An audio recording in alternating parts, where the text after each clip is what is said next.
다음 문제 3번. 부가가치세 신고와 관련하여 다음 물음에 답하시오.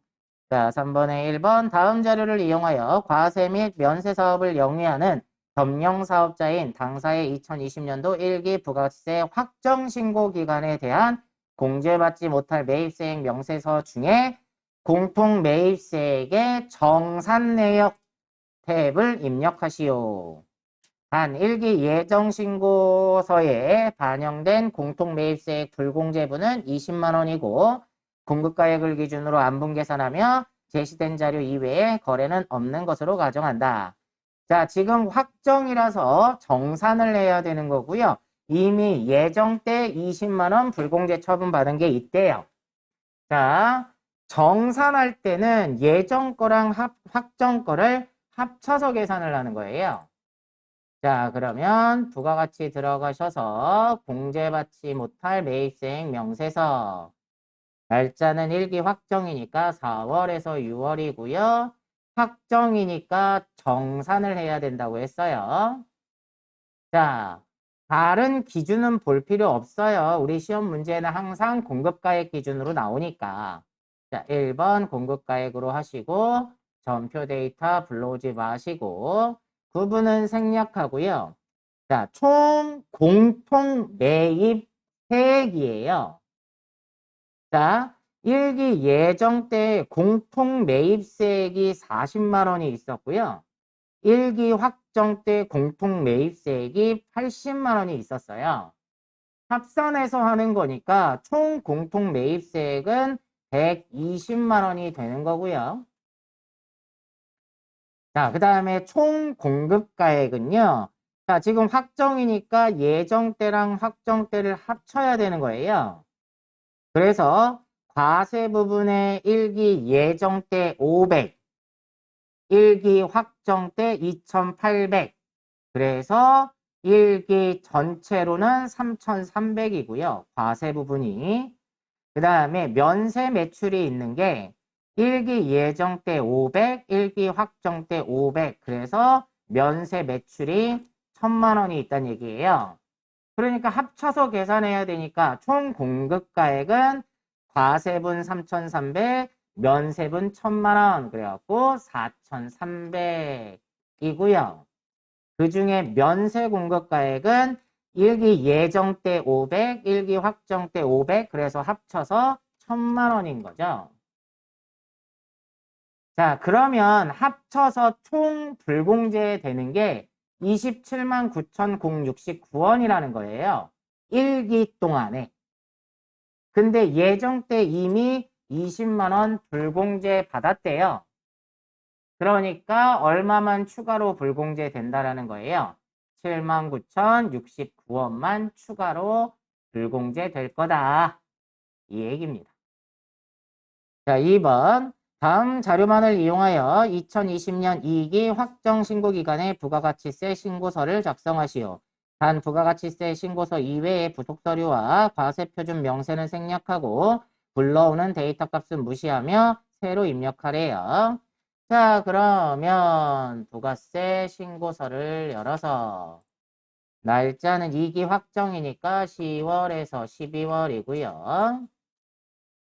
자, 매출 자료의 1번 전자세금 계산서 과세 매출액 1번에다가 4억 5천에 4,500이고요. 2번에 신용카드 과세 매출액이니까 3번에다가 3천에 부가세 별도라고 했으니까 3천에 300. 다음 매출 자료 3번에 직수출이니까 영세율의 기타죠. 1억. 다음 4번 예정신고 누락분. 그래서 2020년 2기 예정신고 기간에 발행된 카드 매출을 예정신고 시 신고 누락하고 2기 확정신고 시 신고하였는데 그 금액은 1,100만 원. 부가세 포함이네요. 자, 가산세 계산 시 부정행위가 아니고 미납일수는 92일로 가정한다. 자, 일단 매출의 예정신고 누락분은 세금계산서 아니면 기타라고 했어요. 그죠? 그러면 얘는 세금계산서 아니니까 기타에다가 부가세 포함 1,100이니까 1,000만 원에 100만 원이에요. 자, 가산세 내야 되죠. 자, 이건 조금 이따 한 번에 계산하도록 하고요. 자, 매입 자료 1번 보시면 전자세금계산서 과세 매입액 공급가액이 2억 7천, 부가가치세 2,700인데 그 중에는 2,500cc 5인승 승용차 구입한 게 5천만 원에 500짜리가 있고요. 나머지 공급가액 2억 2천에 2,200만 원은 고정자산이 아닌 일반 매입액으로 매입세의 공제 대상이래요. 자, 그러면 일반 매입에 2억 2천에 2,200이고요. 고정자산에 사산 거 5천에 500만 원인데 이 5천에 500만 원짜리는 비영업용 소형 승용차에 해당하기 때문에 공제가 안 돼요. 그러니까 공제 못 받을 거다. 공제 못 받는다. 그래서 공제받지 못한 매입세액에다가 5천만 원에 500만 원을 써서 공제에서 빼줘야 됩니다. 다음 2번에 현금 영수증 과세 매입액. 현금 영수증은 신용카드랑 같이 쓴다고 그랬어요. 자, 그래서 밑에 보면 전부 고정자산이 아닌 일반 매입액으로 매입세액 공제 대상이라고 했으니까 여기에 신용카드의 일반 매입이에요. 신용카드랑 현금 영수증은 같이 쓰니까 여기에 1,000만 원에 100만 원을 쓰셔야 된다는 얘기입니다. 자, 기타에 보시면 부가가치세 신고는 서류로 제출했으니까 전자신고 안 했단 얘기고요. 전자신고 안 했으니까 전자신고 세액공제 10,000원 공제 못 받을 거란 얘기입니다. 되셨으면 아까 매출자료의 4번에 있던 예정신고 누락분 가산세 계산을 해야 되겠네요. 자, 가산세 들어가셔서 우리 위에서부터 찾자고 했죠. 사업자 등록이라든지 세금계산서에 관련된 잘못이 아니에요. 맞죠? 그러니까 여기 무시하고 밑으로 내려오셔서 신고 안 한 건 맞나요? 맞죠? 신고 누락했다는 거잖아요. 예정 때. 그런데 무신고 아니고 부당 아니라고 했으니까 자, 71번 과소 초과환급 일반에다가 자, 여기는 신고불성실 납부지연은요, 뭘로 계산하라고 그랬어요? 세액으로 계산을 하시는 겁니다. 다른 부분은 공급가액을 가지고 계산을 하는데, 납부지연하고 신고불성실은 세액으로 계산을 하는 거예요. 자, 세액을 얼마 신고 누락했나요? 자, 세액은 100만 원만 신고 누락한 거예요. 그러니까 100만 원에 대해서 가산세를 내야 되는데 신고불성실 가산세는 미납세액의 10%예요. 그러면 10만 원을 납부를 해야 되는데 가산세로 얘는 감면이 있었어요. 신고불성실 가산세는 1개월 이내에 추가로 신고를 하면 90% 감면해 주고요. 1개월 초과 3개월까지는 75%를 감면을 해줘요. 여러분은 항상 시험 문제가 예정분을 누락해서 확정 때 신고하는 거잖아요. 그러니까 꼭 그때그때마다 75%를 감면받게 돼요. 자, 그러니까 75% 감면을 해주면 25%만 내면 된다는 얘기고 10만 원에 25%니까 25,000원만 가산세로 내면 됩니다. 자, 신고 안 했으니까 당연히 납부도 안 했겠죠? 자, 그래서 신고불성실 납부지연은 따라다닙니다. 똑같이 100만 원을 납부를 안 한 거예요. 원래는 7월에서 9월 것까지를 10월 25일 날 신고 납부를 해야 돼요.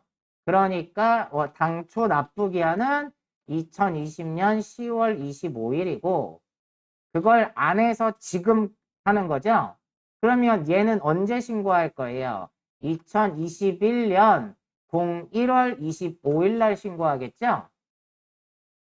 자, 그러면 92일이 되고 확인 누르시면 가산세 계산은 알아서 나옵니다. 자, 이거 말고 잘못한 건 없죠?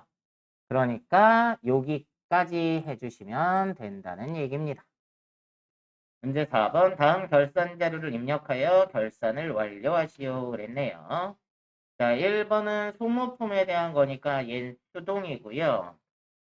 2번은 단기매매증권 평가니까 얘도 수동. 그 다음에 3번은 유형자산의 재평가니까 얘도 수동이고요. 그 다음에 4번의 개손충당금은 자동인데 이거는 조금 까다로워요. 왜냐면 외상매출금은 3%고 바드럼은 1%로 해라. 이래서 조금 까다롭긴 한데 자, 얘는 어찌됐든 자동이고요. 자, 5번의 법인세도 자동입니다. 자, 그럼 수동을 먼저 할게요. 자, 일반전표 입력 12월 31일자로 1번 4번에 1번 당사는 2020년 초에 소모품을 500만 원 구입하고 소모품 계정 과목으로 회계 처리하였으며 기말에 소모품 잔액을 확인해 보니 50만 원이 남아 있었다. 사용한 소모품 중에 40%는 영업부서에서 사용하고 나머지는 생산부서에서 사용한 것으로 밝혀졌다. 단 회계 처리 시 음수로 입력하지 말 것 그랬네요. 자, 소모품을 사놨었는데 얘가 써서 없어졌으니까 대변으로 소모품이 없어져요. 얼마요? 원래 500만 원어치 샀는데 50만 원어치가 남아 있었으니까 450만 원을 써서 없어졌다는 거죠. 그런데 이 중에 40%는 영업부서에서 사용했대요. 그러면 차변에 소모품 B로 영업부서 거 얼마? 450만 원에 40%니까 180. 자, 나머지는 어디에서 썼다는 거예요? 공장에서 쓴 거니까. 자, 소모품 B 해서 500번대로 270만 원 이렇게 해주시라는 얘기입니다. 다음 2번 당사는 단기매매 차익 목적으로 코스파의 시장성이 있는 유가증권 선주를 다음과 같이 매입하였다. 기말 시가는 한 주당 33,000원이고 단기 말까지 해당 주식의 매매 거래는 없었다.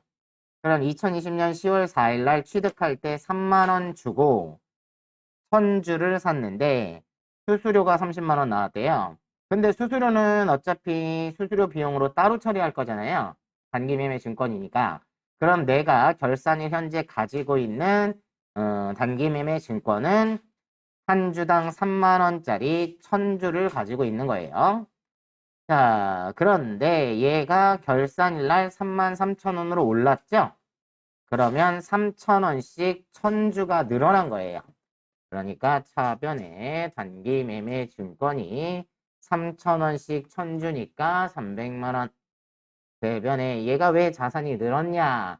단기매매 증권을 결산일이라서 평가해봤더니 이익이 나서 자산이 늘었다. 이 뜻이죠.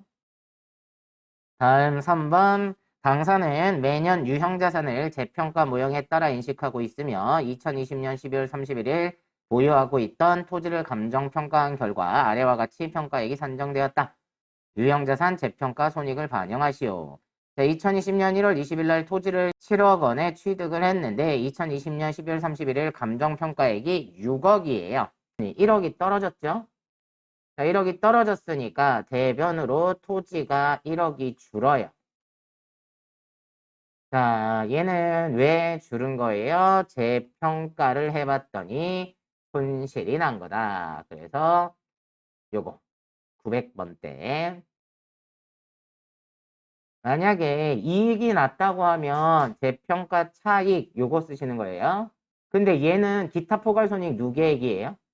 미실현 보유손익이니까 만약에 이익이 났다면 근데 이게 보수주의 때문에 그러는 거죠. 쓸데없는 이익은 인식하지 말고 손실은 무조건 인식하겠다.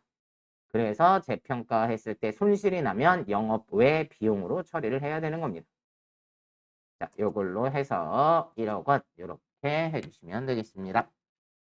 다음 4번, 5번은 자동이니까요. 자, 자동 들어가셔서 결산 자료 입력. 1월에서 12월. 첫 번째, 외상매출금 잔액의 3%, 과들어음 잔액의 1%에 대하여 대손을 예상하고 보충법에 의하여 대손 충당금을 설정하시오 그랬네요. 자, 자, 화면 보세요. 자, 이게 대손상각을 눌렀더니 1%로 외상매출금 받으러움이 되어 있잖아요. 근데 외상매출금은 3%라고 그랬죠. 그러니까 얘를 일단 3%로 바꿔요. 그러면 대손 충당금이 이만큼 잡아야 된다는 거예요. 이거를 결산 반영하지 마시고 금액만 확인하세요. 1107만 원이죠. 취소 누른 다음에 여기 밑에 내려가시면 여기에 외상매출금 있죠? 1107만 원 이렇게 쓰세요. 그 다음에 받으러오면 1%니까 이 금액이죠. 그래서 이거를 22만 2천 원 요렇게 해두시라는 겁니다. 퍼센트가 다르니까. 다음 5번 법인세요. 자, 당기 법인세는 330만 원으로 확정되었다. 법인세 중간이나 100만 원과 이와 별도로 이자 소익으로 발생한 선납세금 100만 원이 계상된 것으로 가정하여 회계 처리할 것. 자, 법인세니까 맨 아래 내려와 보시면 여기에 선납세금이 200 잡혀 있잖아요. 그죠? 그러면 200 털고요. 법인세를 얼마 내야 된다고 그랬어요? 330을 내야 되니까 추가로 얼마만 더 내면 돼요? 130만 원만 추가로 더 내면 되겠죠? 그러면 법인세가 330이 되죠.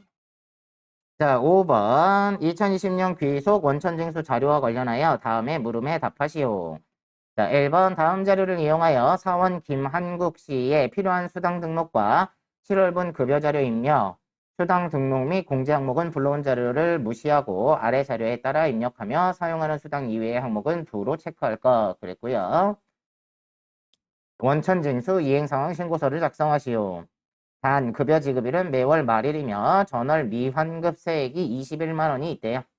원천징수 이행상황 신고서는 매월 작성하며 김한국 씨의 급여 내용만 반영할 것. 자, 그러면 일단 급여 자료 입력 들어가셔서 수당 공제를 먼저 해야 되겠죠? 수당 공제 클릭하셔서 기본급 있고요. 상여는 있는데 0이네요. 자, 직책 수당은 없고요. 월차 수당은 있어요. 그 다음에 식대. 자, 밑에 보시면 식대 육아수당은 비과세 요건을 충족하지만 출퇴근 수당은 비과세 요건을 충족하지 않는다 그랬죠? 그럼 식대는 비과세 맞으니까 그대로 두시고 그 다음에 자가운전 보조금은 없고요. 야간 근로수당도 없네요. 자, 그러면 뭐뭐 남았어요? 육아수당. 육아수당은 비과세죠. 육아수당 찾아서 쓰시면 되고요. 그 다음에 출퇴근 수당은 과세라고 그랬으니까 과세 출퇴근 수당 이렇게 해주시면 되고 나머지는 없네요. 자, 되셨으면 확인하시고 몇 월분이었죠? 7월분 7월 말일이라고 그랬어요. 그래서 김한국의 기본급은 220만 원, 상여는 없고요. 월차 수당이 40만 원, 식대가 15만 원, 육아 수당이 20만 원, 출퇴근 수당이 20만 원, 국민연금이 9만 9천 원, 건강이 6만 7,320원, 장기요양이 4,400원, 고용보험이 19,170원, 소득세, 지방소득세는 맞게 나왔네요. 이렇게 입력을 하시고 나서 모두 해줘야 된다고 그랬죠? 원천징수 이행상황 신고서. 자, 7월 귀속이고요. 지급이 7월 지급이니까 자, 이렇게 해주시면 소득세로 얼마를 내야 되는데 요만큼을 내야 되는데 전월에 미환급해 준 게 있대요. 그래서 여기에 전월 미환급에다가 21만 원 이렇게 쓰시면 되겠네요. 다음 2번 계속 근무자인 맞벌이 부부 김강남 씨의 연말정산 관련 자료이다. 연말정산 추가 자료 입력 메뉴에서 세부담 최소화를 가정하여 보험료, 의료비, 교육비, 기부금, 신용카드 공제와 관련한 연말정산을 입력하시오. 부양가족은 모두 생계를 같이 하고 있으며 인적공제 관련된 사항은 생략하고 작성하며 부양가족의 소득공제 내용 중에 김강남이 공제받을 수 있는 내역은 모두 김강남이 공제받는 것으로 한다. 그랬네요. 자, 그러면 연말정산으로 가면 되겠네요. 자, 연말정산 추가자료 입력. 사원은 김강남이고요. 자, 첫 번째 아버지께 나와 있어요. 아버지 김씨는 나이는 73세고 사업 소득 금액이 200만 원이나 있네요. 돈을 잘 버니까 기본공제 대상자가 안 되겠죠. 자, 그런데 옆에 질병치료비 300만 원을 김강남의 신용카드로 결제했대요. 자, 질병치료비, 의료비는 나이 제한, 소득 제한이 없으니까 다 해주겠죠. 자, 그래서 의료비에 들어가셔서 73세니까 65세 이상자가 되겠네요. 자, 여기에다가 300만 원 쓰고요. 그 다음에 밑에 보장성 보험료가 나오는데 아버지가 돈을 잘 벌잖아요. 그죠? 기본공제 대상자가 아니기 때문에 보장성 보험료 공제 못 받습니다.